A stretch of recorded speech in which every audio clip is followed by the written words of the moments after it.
jadi satu. Itu kayaknya di umur saya waktu SMA kayaknya ya. SMA ya? Kelas 1 ya? Mungkin di kelas 1 SMA. Tahun berapa tuh? Waduh, tahunnya jangan disebut, tak kelihatan tuanya Om. Ya oke deh, kan sekarang 19 tahun ya? Iya, pengennya sih begitu. Ya tapi ketika mendengar itu sudah termasuk lagu klasik buat kalian? Ya. Karena usia lagu ini 2 tahun lagi itu udah 40 tahun loh. Iya. Udah pasti jadi. Iya, makanya. 2027 udah jadi 40 tahun di lagu. Iya. Di lagu klasik yang pernah dilakukan sama Diva. Trio Diva ya. Terus Sahanaya, Titi DJ dan Krisdayanti. Artinya lagu itu pernah didaur ulang oleh nama besar. Iya. Jadi ini sebuah karya yang sangat istimewa. Makanya saya bilang ini karya apa? Ini mutiara ya. Ini Benar. berlian yang Berlian. didaur ulang, berlian klasik yang didaur ulang oleh kalian. Kamu kapan pertama kali dengar? Sama udah lama banget. Sama ya. Tapi usia SMA juga enggak? Hah? Usia SMA waktu Iya, dengar. segitu lah ya. Pakai apa? Kawan tuanya ya. Ya pengalaman apa yang kamu bisa cerita dari dengerin lagu tadi? Pertama kali sebelum nyanyi ini. Ya enak, lagunya enak. Sampai sekarang aja kan orang masih menikmati. Iya. Iya. Tapi dengan warna diri itu pun kan ya. Iya betul. Dengan warnanya Abang Hendro. Nah, Om Deddy. Om Deddy. Iya. Nah, jadi pertanyaan pentingnya buat kalian, sekarang kalian menginterpretasi, saya pakai istilah itu ya. Jadi perusahaan rekaman remake lagu ini, kalian menginterpretasi baru.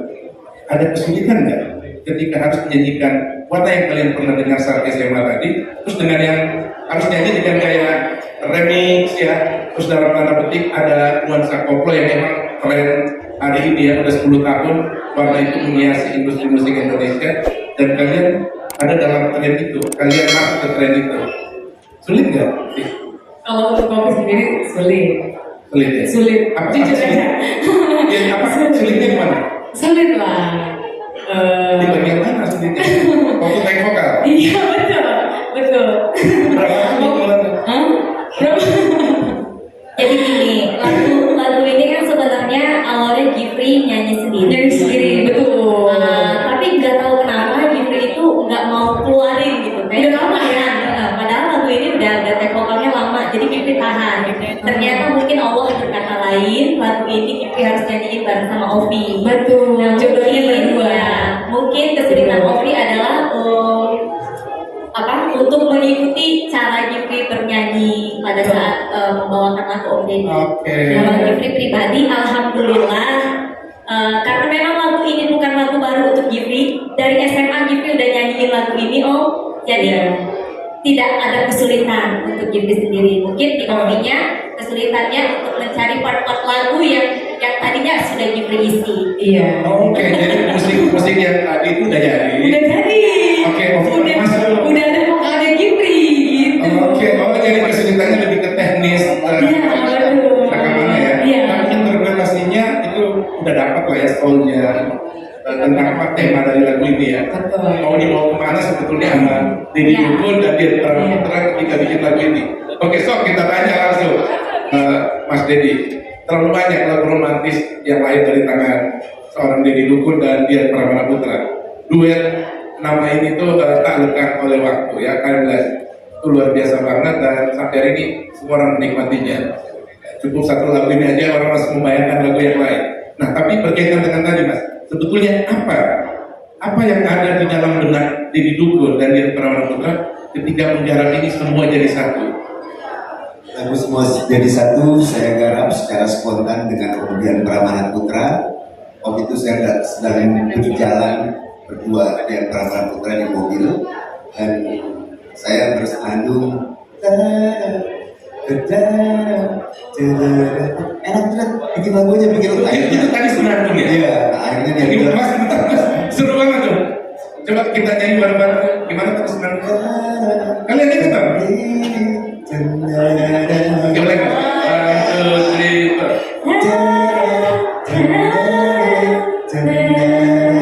4. satu lagu Itu spontan keluar Mas? spontan dan liriknya pun saya buat secara spontan karena pada saat saya proses pembuatan lirik saya minta tolong sama yang sang pencipta di atas pencipta, yaitu Tuhan. Yang kedua, saya minta bimbingan kepada pembimbing agama saya. Yang ketiga, saya minta bantuan kepada seluruh peralatan tubuh saya dari ujung rambut sampai ujung kaki.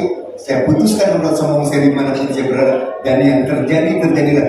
Jadilah lagu semua jadi satu. Oh my God, Keren, keren. manjada wajada ya. Siap. Luar biasa. Wah, gua jadi serius nih. Tepuk tangan buat Deddy Dukun. Teman-teman wartawan, saya baru tahu ternyata Deddy Dukun salah seorang songwriter di Indonesia yang hari ini saya baru tahu nih, sebagai wartawan ya, saya ikutin dari awal, saya jadi wartawan tahun 86 Mas. Jadi saya udah wartawan ketika lagu ini dirilis. Saya baru tahu kalau ternyata ini punya hubungan transendental dengan Tuhan ya. Betul. Keren banget. Tepuk tangan dong buat Deddy Dukun. Dan alhamdulillah semua lagu yang saya ciptakan saya selalu baca doa itu, dan alhamdulillah semua menjadi pop komunikatif. Masyarakat dengar lagu ini mudah, tidak mengalami kesulitan, dan mereka bisa mengikuti dengan gampang.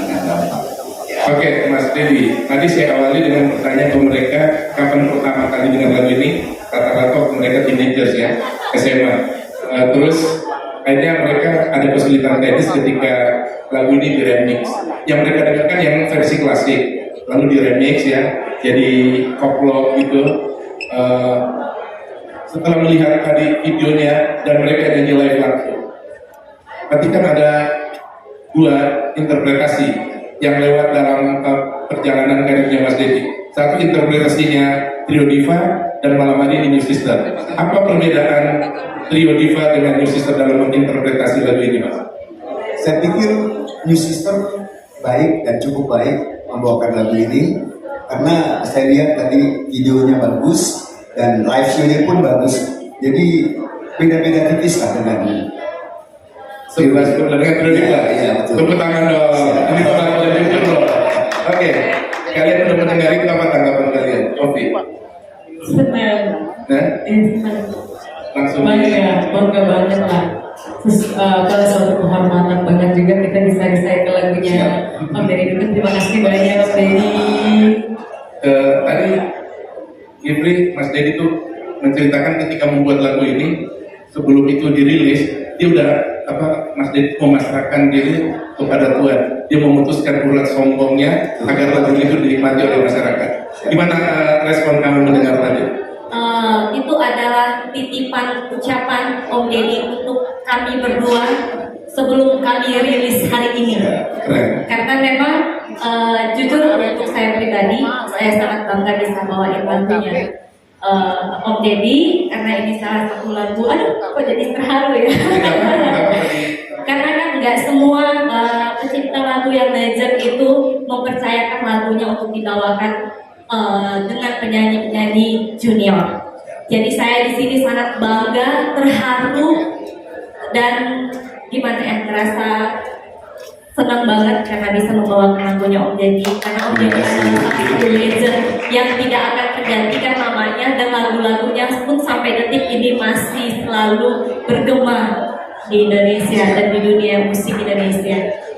Mas Deddy itu pengakuan itu dia sampai nangis loh. Gimana Mas Deddy melihat relevansi karya Mas Deddy yang 40 tahun lalu, kurang 2 tahun itu dengan yang dinyanyikan oleh gen milenial? Ya, saya bangga dan senang lagu ini dinyanyikan lagi, dan alhamdulillah mereka menyanyikan dengan baik. Artinya lagu ini itu dihidupkan lagi ya, dalam tanda petik, sehingga generasi yang akan mendengarkan ini terus bertambah, maju, dan semakin dinamis gitu ya. Oke, gimana Mas Deddy melihat relevansi musik yang dibuat 40 tahun lalu itu dengan kondisi industri musik hari ini yang tadi saya sebut beberapa nama lah yang menghias industri kita.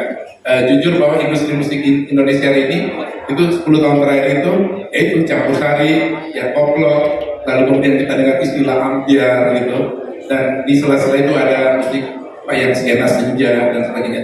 Tapi inilah secara keseluruhan, sehingga banyak yang bilang bahwa dulu para musik begini itu di diskotik murahan, di pantai-pantai ya, diskotik pinggir ya, di pantai Pantura gitu ya.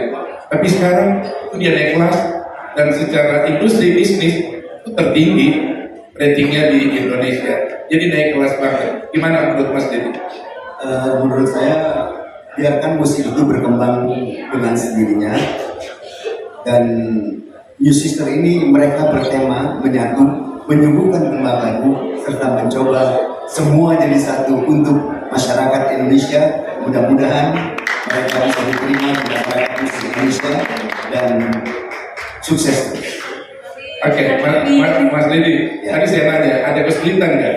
Waktu mereka lagi masuk lagu, Mas Dedi terlibat nggak? Ikut hadir? Cek vokal? Enggak.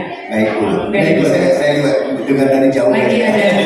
Tapi ketika dengar pertama kali Mas Dedi nggak ada komplain gitu? Nggak ada. Secara teknis? Langsung suka? Suka. Kenapa? Ya karena mereka bisa membawakan lagu ini dengan baik. Artinya, Kalau tidak baik saya akan komplain, tapi ini baik sekali. that's my point. Jadi karena mereka interpretasi dengan baik, jadi nggak ada komplain. Nggak ada komplain. Teman-teman wartawan, please, ignore itu ya.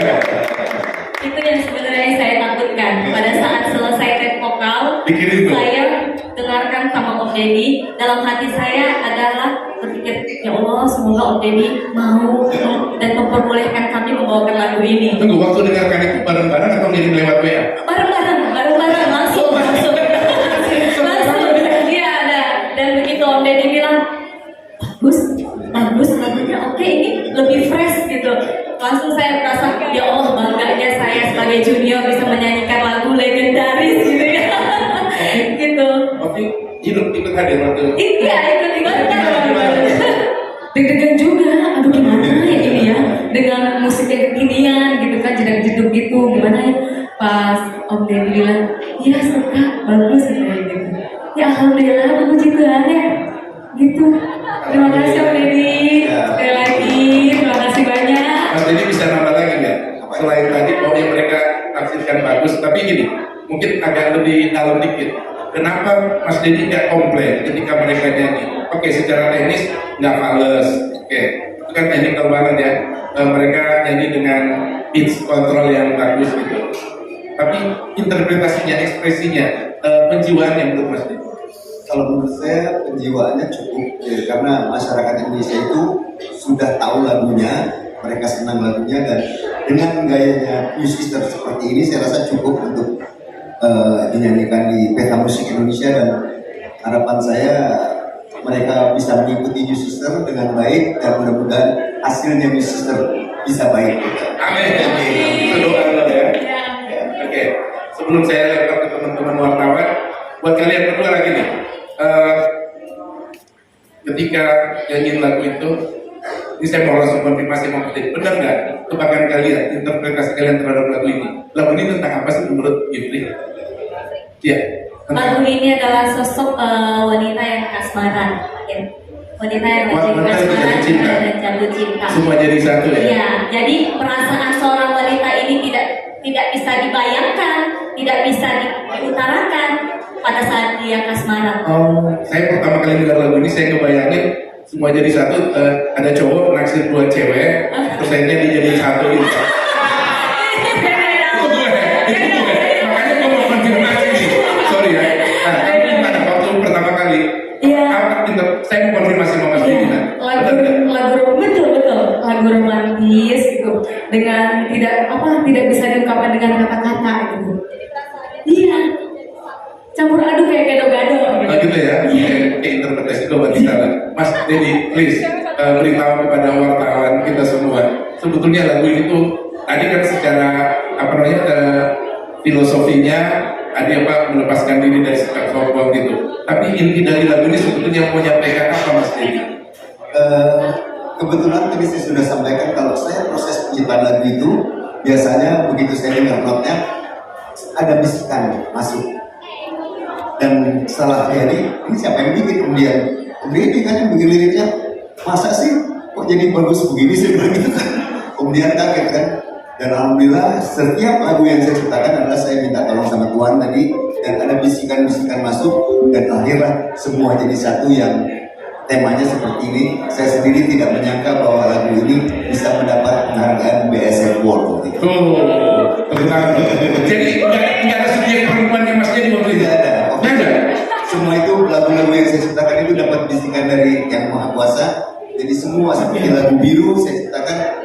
saya ciptakan di mic, langsung dapat bisikan, langsung saya tulis jadi lagunya. Oh, jadi ada sosok yang dibayangin misalnya tentang perempuan ketika itu tidak ada ya? Tapi itu menyatakan perasaan ya Om. Iya, jadi semua itu bisikan dari Tuhan. Artinya interpretasi kita beda dong dengan Oh. ini cinta Mas Dedi terhadap Tuhan, Iya. cinta terhadap Tuhan. Berarti lagu ini punya warna arti yang berbeda-beda tergantung. Ya, artinya cintanya ini universal ya, luas banget ya. Seperti lagu Masih Ada juga saya ciptakan seperti itu. Semua dapat bisikan dari Tuhan, jadi lagu Masih Ada. Dan hampir semua lagu 2D saya ciptakan semua dapat bisikan dari Tuhan. Alhamdulillah. Oke.